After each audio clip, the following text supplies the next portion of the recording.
conquest and colonization and settling of this land was overall a good and noble and courageous thing. It is good that it happened, and we should be grateful for it. The people who came here and claimed this land were heroes. It was heroic. And they were heroes not because of the other good stuff, but because they came and claimed it. So hello everyone from the Socialist Republic of Vietnam, and today we are talking about the opposite of socialism. We are talking about fascism, in particular how the American conservative movement is fascist, and we're going to be focusing on some of the rhetoric you'll hear on one of the biggest online conservative networks, the Daily Wire. Now, a lot of you guys, I'm sure most people, would have watched World War II media, particularly TV shows and films, or even read some books about it. And I'm sure, like me, a lot of you often ask yourselves, what would I have done in this situation? What would I have done if I was alive during Nazi Germany? How could so many people go along with the Nazi agenda? How could so many people be complicit in one of the worst slaughters of human beings, which mainly focused on Jews, but also gay people, lesbian people, trans people, Romani people, basically every minority the Germans didn't like? How could so many people go along with that? And if you ask your average American, I'd say even if you ask your average American conservative, what do they think of the Nazis? They would say the Nazis were bad, right? So there seems to be some sort of understanding in society, and even conservative spaces in the West, that Nazism is bad, Hitler was bad, and you wouldn't go along with that agenda. If you had been in Nazi Germany with all your conservative allies, you would have stood up to the fascists. But we all know that's pretty much a fantasy at this point, because it's pretty clear that a lot of American conservatives have no clue what Nazism or fascism even is, and their opposition to it only stems from this historic framing of World War II, because they actually agree on a whole host of issues with the Nazis. I've read some speeches from Joseph Goebbels, and even if you read some of Mein Kampf, I bet if you read some Hitler or Goebbels quotes to American conservatives and said it was said by Donald Trump or Ron DeSantis, they would probably agree with it. And the thing is, fascism can take many different forms, and I don't necessarily want to conflate Nazism with fascism, because yes, they are the same thing, but fascism can also take many different forms. Not all fascism is going to look like 1930s and 1940s Germany, and we see this through other examples, like Mussolini's Italy, while had similarities, wasn't the same. Franco's Spain, various fascist dictatorships during the Cold War period. Not all these places look the same. Not all these people carried out the same level of violence in terms of genocide, like the Holocaust, for example. But I think that education of Nazi Germany and fascism in general means, as a Western population, we are really not ready to cope with the level of fascism. So at the moment, I would say the UK government is going in a fascist direction. You can see this through their xenophobic rhetoric. You can see this through its anti-refugee policies. You can see this with their crackdown on protest and freedom of speech. And you can even see this through the right-wing shift of the Labour Party, whose only criticism of the government seems to be they're not actually doing fascism efficiently enough. But then a lot of people will say, well, hang on, we're not fascist. Fascism is Nazi Germany. We have an Asian prime minister. We have an Asian home secretary. We have a black foreign secretary. How could you say this is fascist? And I've actually made a couple of videos on this, that the new fascism in the West isn't necessarily white supremacist, like Nazi style. It's Western chauvinist fascism, which can be a bit multicultural. And there's no doubt the American conservative movement also subscribe to this Western chauvinist fascism, because it isn't as clear-cut as saying American conservatism is a Nazi movement. It's more accurate to say it's a fascist movement. But today's video, I actually want to focus on the areas where they actually are just recycling Nazi propaganda and Nazi rhetoric, and I want to focus on Matt Walsh and Michael Knowles. Of course, both of them have basically called for the eradication of transgender people, but at the same time, with Matt Walsh, I want to focus on him basically saying the genocide of Native Americans and the slavery of African Americans was actually a good thing, make America a great country. And of course, we're also going to talk about Michael Knowles talking about eradicating transgender people, and how, in the case of Matt Walsh with the native stuff, this is the type of rhetoric which inspired the Nazis in the first place to carry out a similar colonization program in Eastern Europe. And of course, in terms of getting rid of transgender people or transgender ideology, the Nazis also targeted trans people and the LGBT community as a whole. But before we go any further, this video will definitely be demonetized. If you want to support my work, support me doing videos like this where I talk about like very, very controversial things, consider becoming a patron. I'm trying to build up as many $1 to $3 patrons as possible. Benefits are getting access to my Switch friend code and the Discord server. Also got some travel videos up on there, so if you care about any of that stuff, go check it out. So before we get into these specific clips and subjects, I just kind of want to talk more about like Nazism in the popular imagination. So I think the reason people don't really understand what Nazism, however you want to say it, is because the history of the Holocaust is taught really, really poorly. The history of Nazi Germany is taught really poorly. And the history of the Western problems of Nazi Germany is really taught poorly, because in the Western imagination, Hitler is some unique evil, and the Nazis have no similarities to any other group at the time. They simply emerged on the back of this destroyed German economy from World War I and the Wall Street crash, and capitalized on people's prejudices, which really like shot them to power. And then, you know, they created this genocidal state, built a whole economy that was based on theft and colonization. And in that, we have people like Winston Churchill, and Winston Churchill, people might even say, is a anti-fascist, which is absolutely ridiculous. But because he led the fight in Britain against the Nazis, we have this popular view that the British elite were anti-Nazi. They completely hated the ideology of fascism, of white supremacy, and America did as well. America got into the war because it was also an anti-fascist nation, which is completely laughable when the American legal system inspired the Nazi legal system, and Hitler took so much inspiration of the genocides in America for the genocides he carried out. These things aren't generally understood in our understanding of the war. And just like of World War I, in essence, what World War II is a war between major colonial powers. And the reason Winston Churchill hated Hitler so much was more based on personal differences and him hating Germans and hating German colonization and Germany challenging the British Empire, rather than so much hating genocide, because Churchill was also responsible for killing hundreds of thousands, if not millions of people in India, Ireland, and various different colonies. So let's not pretend someone like that really cares about anti-fascism. And it also goes without saying the anti-communist aspect of the Holocaust, which was firmly intertwined with the anti-Semitism because of things like Judeo-Bolshevism, with Hitler and the Nazis believing communism was a Jewish plot to undermine Western civilization and actually take over the world. We don't talk about that so much because the history of the war and the history of the period was allowed to be written by actual German generals who fought the Soviets, so they were able to characterize basically the Soviets as just as bad as the Nazis, these Mongol hordes who only beat the Nazis because they didn't care about human life. They threw every soldier at the Germans without any weapons, and of course they raped and murdered their way across Eastern Europe and to Berlin, and they were literally evil. Of course, because of the Cold War, they're trying to characterize the Soviets as basically the Nazis. And that went hand in hand with the Allied rehabilitation of West Germany to try and get British people, French people, European people to accept helping a German nation just after Germans had destroyed the whole of Europe. And you have people like Rommel being rehabilitated to seem like a good guy because they needed a figurehead to show, oh, not all Germans liked Hitler, not all Germans went along with him. Even though Rommel did both, it's only because he was implemented in the plot to kill Hitler, which he had no idea about, that they actually tried to rehabilitate his image. And I think what this all does is that a lot of Western countries kind of put fascism into a box. Fascism is in the past. Fascism was defeated in 1945, and then communism was defeated, almost as bad as fascism, in 1991. So we're just putting that all away. But unlike many countries, Germany specifically, that have had to reconcile with their awful genocidal past, the United States of America has not had to reconcile with its genocidal past. There is no education program across the United States which is like Germany's when it comes to things like the Holocaust. Despite the fact one of the worst modern genocides was actually done to the Native Americans by the American government, right? Often Americans aren't just not taught about this. This type of thing is celebrated.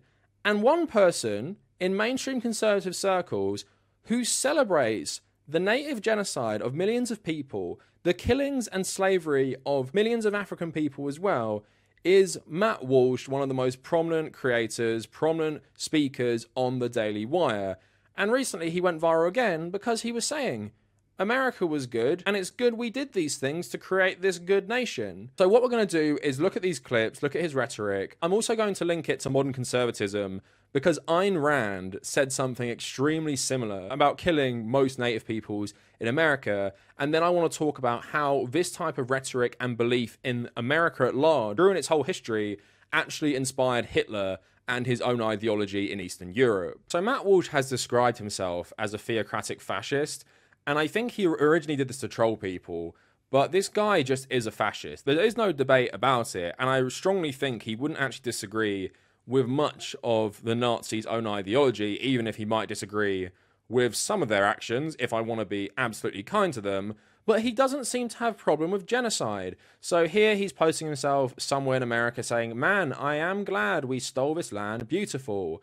And then after police found 150 skulls at a crime scene in Mexico, it turns out the victims, mostly women, were decapitated over 1,000 years ago. And he writes, "Thank God the conquistadors conquered this barbaric civilization." And of course, if you have read about the colonization of the New World by the Spanish and Portuguese, just like how the English and French colonized North America, it's insanely brutal genocide. Just read about Christopher Columbus, who is celebrated in America to this day, and you'll just feel sick, right? So many Africans were worked to death in the most brutal conditions you can imagine. So many native peoples were genocided by these Europeans, and Matt Walsh turns around and says, "I'm glad we did that. I'm glad we did genocide because Europeans are superior. Therefore, natives deserve to be killed in massive amounts, and Africans as well, to create these countries like Mexico, Brazil, Colombia, all the rest of it." How is that different from Nazi rhetoric, right? How is that different from Nazi saying,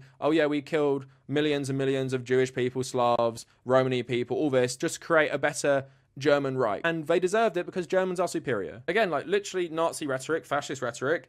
But don't worry, he does elaborate on this more in video form. It's not just tweets. He does actually say this out loud. And apparently the Daily Wire don't care. The Daily Wire do not care about having someone who espouses Nazi rhetoric on their platform. Was a good thing they did. The conquest and colonization and settling of this land was overall a good and noble and courageous thing. It is good that it happened, and we should be grateful for it. The people who came here and claimed this land were heroes. It was heroic. And they were heroes not because of the other good stuff, but because they came and claimed it. For hundreds of years, this would not have been controversial to say. It would have been perhaps the least controversial thing to say. And now you're not allowed to say it at all. But I will anyway. But the colonization that brought Europeans to this part of the world hundreds of years ago, that was good. Not everything that happened during those many centuries was good, obviously. History is not that simple. People can commit evil in the pursuit of a worthwhile goal. That happens all the time. But and nobody would ever say that the conquerors and colonizers of this land were perfect angels. But we should celebrate them, and we should celebrate what they achieved. This is the absurd rabbit hole that you fall down whenever you try to claim that the U.S. stole the land it currently occupies. In order for a thing to be stolen, it must first be owned. But if you say that the most recent Indian tribe who lived on it owned it, then you're legitimizing conquest. And if you legitimize conquest, then there's no reason why the United States' conquest should not be considered legitimate. As I've argued many times, conquest was the way of the world, all over the world, everywhere, among all people for thousands of years. If you wanted it, you took it. If you wanted to keep it, you defended it. If you couldn't defend it, you lost it. If you couldn't take it, you didn't get it. As simple as that. America didn't invent this concept. We didn't even practice the most brutal form of it, not even close. Today, we're simply blamed because we were better at it. Americans played the exact same game that the Indians played. They observed the exact same rule of conquest, a brutal rule, but a universal one. And they were just better at it. They won. And now we're supposed to be ashamed of that victory and weep over it and apologize centuries later. But apologize to who? The conquerors who were conquered? The thieves who had their stolen goods stolen? That's absurd. I, for one, apologize for nothing. And I'm ashamed of nothing. And I'm happy that America is here. And I'm happy that it won that conflict and that war. I'm happy that this civilization is here. I would rather live in this civilization, and I think everyone would, including the Lakota man, B.A. But anyone who is ashamed of America is free to leave. So when I say this is actual Nazi rhetoric, I'm not exaggerating even in the slightest. This is actual Nazi rhetoric. If we apply this to what the Nazis actually did, let's take this back to like 1943, all the territory that the Germans held in Europe, genociding whoever they pleased, right? Through this logic, Matt Walsh wouldn't have a problem with Germans saying they're proud of that. Oh, we won. This was the laws of the battlefield, and we beat the Polish, and we beat the French, and we beat the Czechs. We beat all these people, so it's ours. It's ours now. And they conquered people in the past. They've conquered other places. Not everyone who lived in Czechoslovakia was a native person there. So therefore, we've won. And we can do as we please now. Because that's what he's saying. He's saying that he's not ashamed of anything they did. Because once they won, then what happened afterwards, Matt Walsh? They didn't just win and the natives went somewhere else. They won, kept expanding, and then set out a policy, a governmental policy of extermination, right? This isn't like the colonization of Iceland, where like Irish monks went there and tried to set up a monastery, or Scandinavian people went there and settled the land and stuff, and there was no one else there. There was no one else around. This is nothing like this. They went there, set up their own countries, and began to kill people who had lived there for thousands of years. Just because native groups had fought each other doesn't mean you can go over there, kill them, make them second-class citizens in your own country, and of course exterminate most of the population in one of the worst genocides in modern history. And he's saying, who do you apologize to? Natives are still treated like shit by the US government. This slow genocide is still going on against native groups in Canada and the US. So of course, even if you're not the people responsible for doing it because you grew up in America in the 2000s or late 1900s, you still go about trying to address the terrible things the colonialists did and stealing this land and poisoning the land, killing any way these people could live. This is literally Nazi rhetoric. Like I said, Hitler would admire this. Hitler would agree 100% of this. He actually did agree with this rhetoric because so many people back in the day, like Matt Walsh outlines, this wasn't controversial to say. And Hitler admired that it wasn't controversial, killing millions of people to create your own extremely racist country, which was designed to enrich a class of slave owners. Yeah, Hitler liked that, probably surprising nobody, and then he emulated it himself in Eastern Europe. What's amazing to me as well, he's saying it's an overall good thing. And what good did this even create as well? Like, even if we're going to take the whole sum of American history and say, well, the history is brutal, the history is terrible, what the Americans did to African people, to Native people, to even Asian people was reprehensible.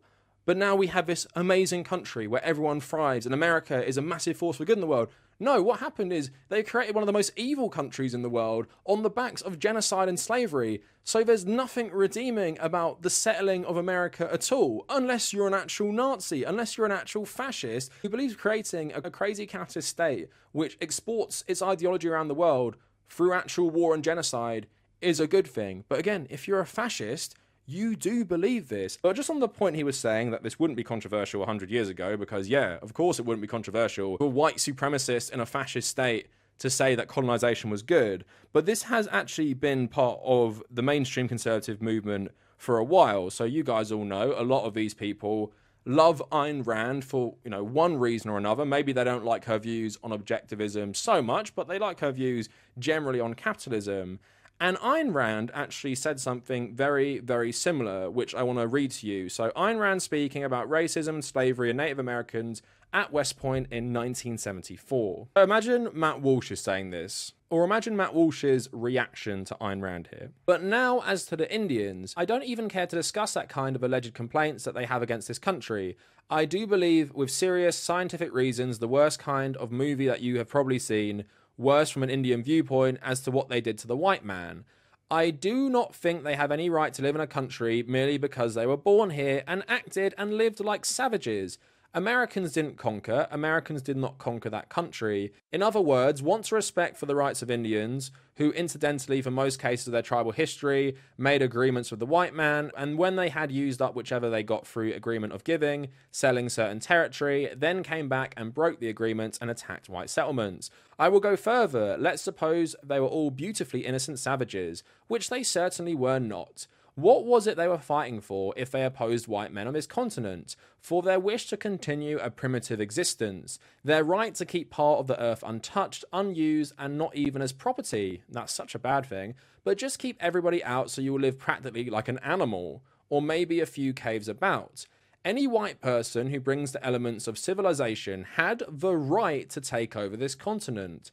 And it is great that some people did, and discovered here what they couldn't do anywhere else in the world, and what the Indians, if there are any racist Indians today, do not believe to this day: respect for individual rights. And then, of course, nicely to link the genocide of natives to the conquest of Palestine, I am incidentally in favour of Israel against the Arabs for the same reason. There you have the same issue in reverse. But why do the Arabs resent it? Because it is a wedge of civilization in part of a continent which is totally primitive and nomadic. Israel is being attacked for being civilized and being specifically a technological society. It's for that very reason that they should be supported, that they are morally right because they represent the progress of man's mind, just as the white settlers of America represented the progress of mind. Not centuries of brute stagnation and superstition, they represented the banner of the mind, and they were in the right. So, of course, insanely fascist rhetoric, just like Matt Walsh, the belief that people deserve to be killed and genocided because they aren't as superior or technological as you are. And you see how these people justify fascism to themselves. They think, oh, like Matt Walsh was saying, I'm glad we ended this civilization. I'm glad we killed all the natives because they were barbarians. Ayn Rand saying the same thing. I'm glad we killed all the natives. And what's so fascinating here is the cognitive dissonance of white settlers and the government literally killed millions of these people in the most brutal ways. And they're the ones to talk about being civilized. Being civilized is doing genocide, right? Apparently. Where caring for the land and not destroying it for capitalism is worthy of that genocide, right? If you're not developing it for economic gain or individual property rights, you must be killed, according to Ayn Rand and Matt Walsh. Again, how people can even argue that modern American conservatism and people like Matt Walsh aren't actual fascists is actually amazing.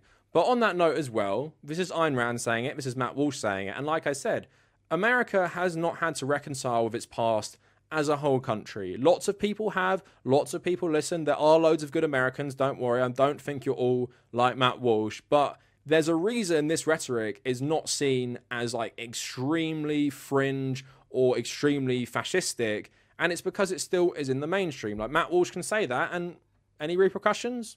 None. No one in conservative circles care. If you look at the replies to the tweet, he both doubles down and loads of people are agreeing with him. So clearly, people in America still believe this fascist rhetoric. They still agree with genocide because they haven't had to confront what the reality of what this was.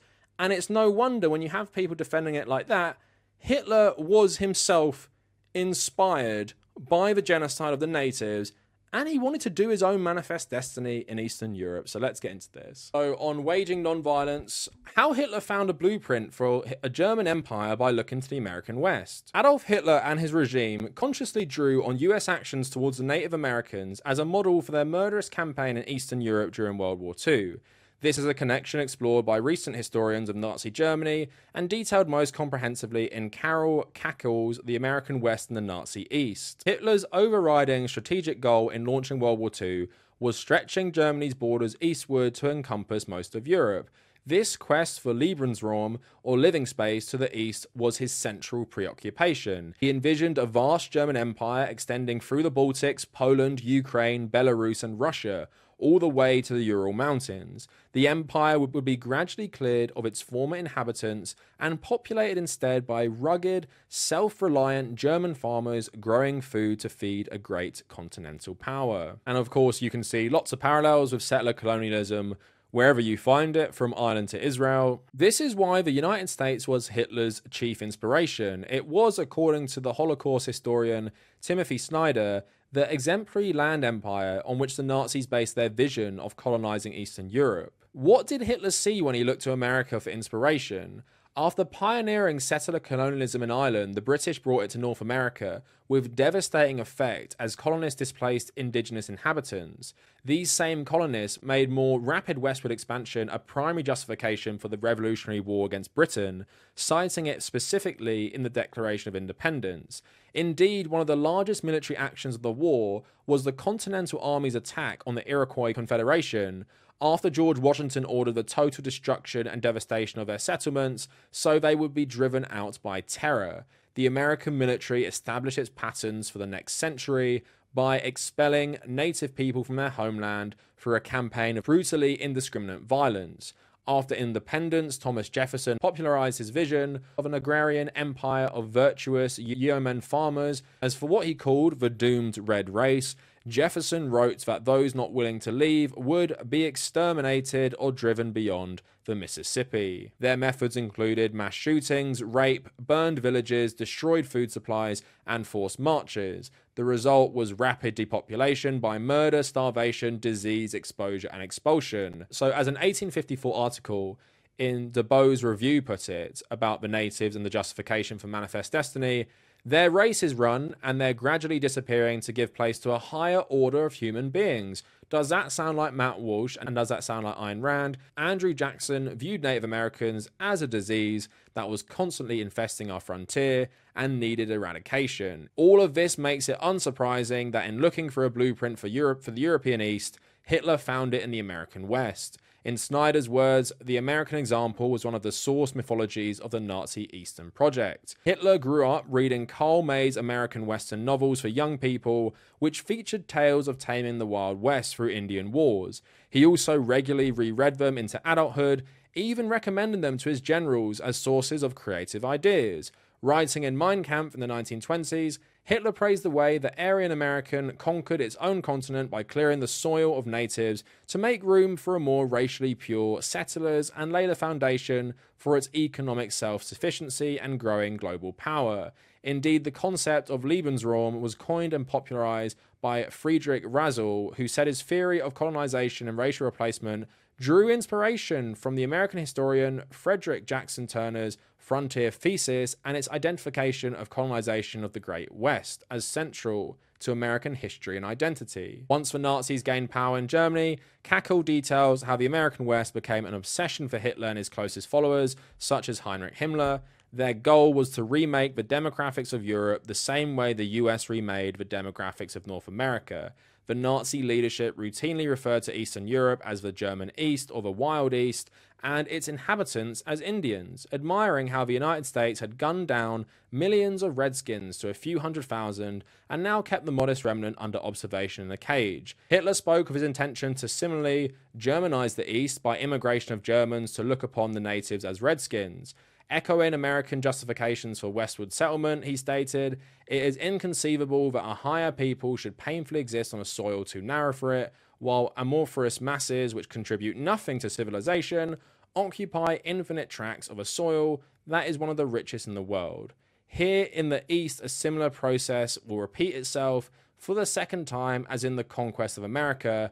For Hitler, our Mississippi must be the Volga. So we've seen Hitler's own ideology towards this stuff, his own inspiration from the American genocide of the native populations. Does anything that Matt Walsh, Ayn Rand, and Hitler say really contradict each other? The only difference is Hitler's trying to replicate the genocide. But ideologically, I don't see much of a difference between these three people in how they view native peoples. Like Matt Walsh said it's good that all these native peoples were genocided because they are barbarians. Ayn Rand says the same thing. Hitler says the same thing. And then Hitler starts saying about other peoples in Europe, right? What's the difference here? There is no difference. They're all fascist. They all believe in a fascist justification for killing millions upon millions of people based on their own views of their racial superiority. Remember, Matt Walsh is a guy who talks about the death of the Anglo-Saxon race. And that's what's happening with us. The extinction of the Anglo-Saxon race is just like that. You don't get more racist than that. Like, even in 1920 in The Great Gatsby, the guy who talks about that shit is seen as the villain in 1920. And then we have a guy today, in 2016 he said this, and then in 2023 saying, yeah, the founding of America was a good thing, so that means, I guess, genociding millions and millions of people was worth it, I guess. And like I said, the fact he feels comfortable saying this stuff, the fact that there's no repercussions, and the fact that loads of conservatives are agreeing with him shows that fundamentally the American conservative movement still promotes the fascist justification for genocide, which inspired Hitler himself to do something similar himself. And Americans as a society have never had to reconcile with this, so people can just say it. And he's saying hundreds and hundreds of years ago, people could just say that. Yeah, they could. They were also genocidal monsters as well. Like, do you want to be like Thomas Jefferson? Do you want to be like Andrew Jackson? Do you want to be like the white settlers who did all this terrible shit? Do you want to be like the people who inspired Nazi Germany and Hitler? I guess you actually do, because it seems like every word that comes out of your mouth that I read is advocating for some sort of violence or genocide. So there we go. That is Matt Walsh from the Daily Wire, basically having the same talking points about the conquest of America as Ayn Rand and as Adolf Hitler. We could do a whole video about how America just inspired like everything to do with the Nazis, including its eugenics program, including its legal system. Nazi judges literally came over to America in the 30s to study the legal code because it was so extensive about how it categorized people based on race and how it treated people based on race. The only other comparable system was in South Africa. The American one was more extensive, so they chose that. So I could talk about all those things, but I want to move on now. And obviously Matt Walsh is also infamous for being an insane transphobe. But recently, Michael Knowles talked about eradicating transgenderism from public life. Got very butthurt when he got called out that he was advocating for a genocide of transgender people. But what is even the difference? If we're getting rid of transgenderism, there's no transgender people. So how do you actually go about doing that? You legally stop people from getting the medical treatment if they want it to be transgender, and you make it illegal to be transgender. And what do you do with the people who are transgender then? You lock them up? Do you kill them? What do you do? So let's have a look at this clip before talking about the Nazis' own views on transgender people and by extension the LGBT community. There can be no middle way in dealing with transgenderism. It is all or nothing. If transgenderism is true, if men really can become women, then it's true for everybody of all ages. If transgenderism is false, as it is, if men really can't become women, as they cannot, then it's false for everybody too. And if it's false, then we should not indulge it, especially since that indulgence requires taking away the rights and customs of so many people. If it is false, then for the good of society, and especially for the good of the poor people who have fallen prey to this confusion, transgenderism must be eradicated from public life entirely. The whole preposterous ideology at every level. So something interesting to know about the insane anti-trans movement in America and the UK is they always focus on men trying to become women, right? They're always focusing on that. And I think that's an important thing to note, and I think that's an important thing to keep in mind, because fascism is an extreme pro-patriarchy ideology. So in that pro-patriarchy ideology, you have very, very rigid gender roles and gender norms. And in fascism, it is this ultra-conservative view that men do everything, men lead everything, men are in charge of everything, women are all wives and mothers, and that's it, right? And fascism is an extreme masculine ideology. So what do they see as men becoming women? They see men who are like sexual degenerates, or they see men who are becoming effeminate by choice, and they're indulging in some sort of degenerate gender ideology, and that has no place in fascism. You cannot have men becoming women in this society because it completely goes against the core tenets of fascism. And Michael Knowles is some ultra-Catholic conservative weirdo, so I'm not surprised he really subscribes to this ideology. Catholicism has historically been in bed with fascism, but beyond that, he is basically calling for the eradication of transgenderism, meaning transgender people. He says transgender people can't exist. He says transgender people shouldn't be able to exist, right? And even with this trans panic, if you know anything about gender historically, the Western gender binary is not something universal to humanity. There's been so many societies where gender is way more fluid and flexible. I said this before, even in places like Pakistan, which have extreme anti-gay laws and anti-LGBT laws as a whole, there are transgender people. In certain Asian countries, like Thailand, there is historically a different view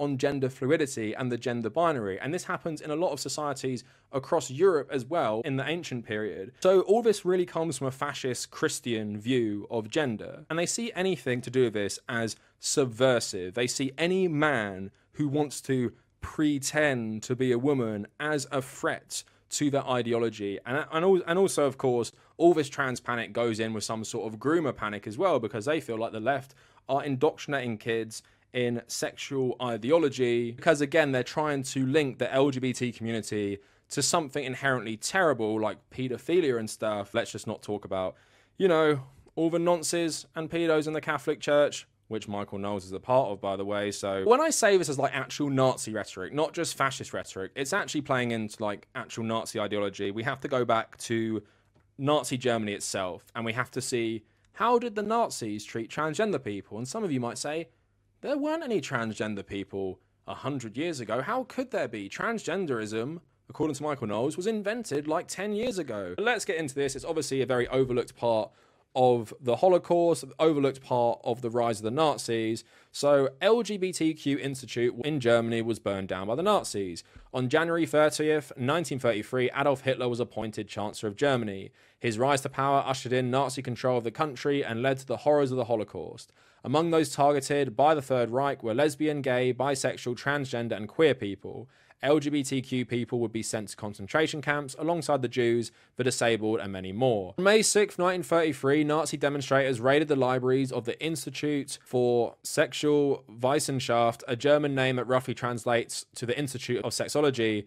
The institute was a privately operated research space for studies of human sexuality. More than 20,000 books were taken from the shelves and burned days later in the streets by Nazi youth groups. It was a devastating blow to the life work of Magnus Hirschfeld, the institute's founder. Hirschfeld, who was Jewish and gay, was a pioneer for rights and liberation in Berlin's thriving LGBTQ community. He founded the institute in 1919 after beginning his career as an activist in 1896 with his pamphlet Sappho and Socrates about a gay man who took his own life after he felt he'd been coerced into a straight marriage. Hirschfeld's early publications laid the groundwork for his profile to rise until he became one of the most prominent LGBTQ activists in the world. He even co-wrote one of the first gay characters to appear in film in 1919's Different from the Others. Hirschfeld's well-known name gave him the chance to intervene on behalf of at least one transgender woman arrested for female impersonation.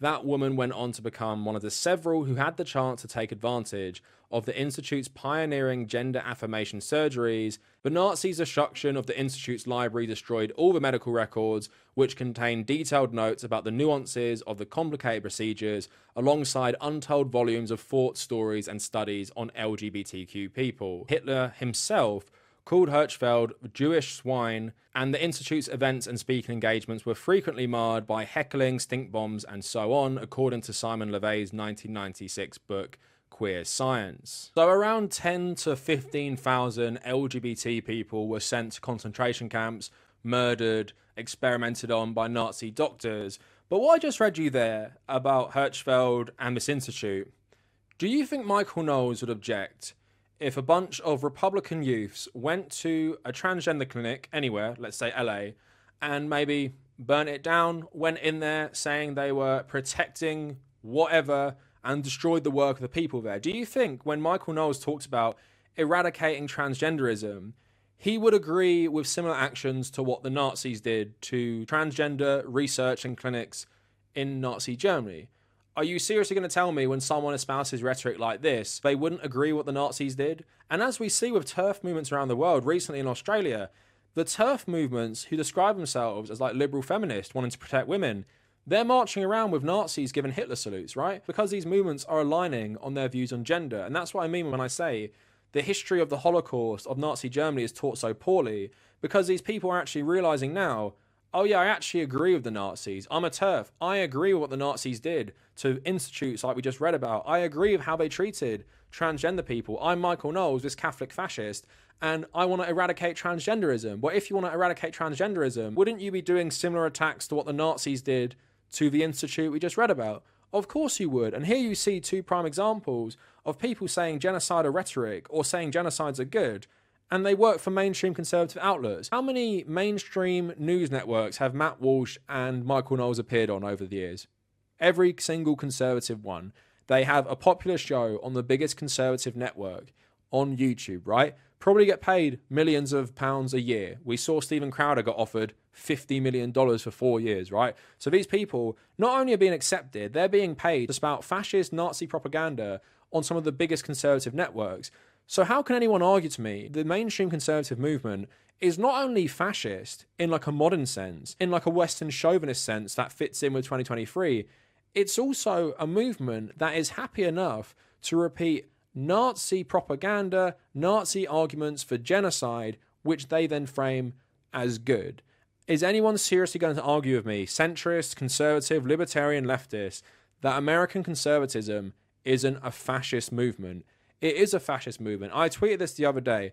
The reason we do not have massive emergences of far-right fringe parties in the UK and the US is because the mainstream conservative movement in our countries fulfills that desire. Why would you even join the American Nazi Party when you have the American Republican Party? Like, the only thing the mainstream Republican Party disagrees with the America First movement, which is like a Nazi movement, is that they support Israel. But they don't support Israel because they believe in the rights to a Jewish homeland. They support Israel out of some insane evangelical belief it's the key to Armageddon where all Jews will die. But other than that, America First, the mainstream Republican movement, fascist, they all agree with each other on like 90% of things. And in the UK, the Tory party basically did a deal with like the far-right party's movement for them to stand down because they would basically enact their agenda. And that's why in the UK, we have the Tory party going fascist in their own way. And that's really taken steam out of any like full fascist movement in the UK generally. We have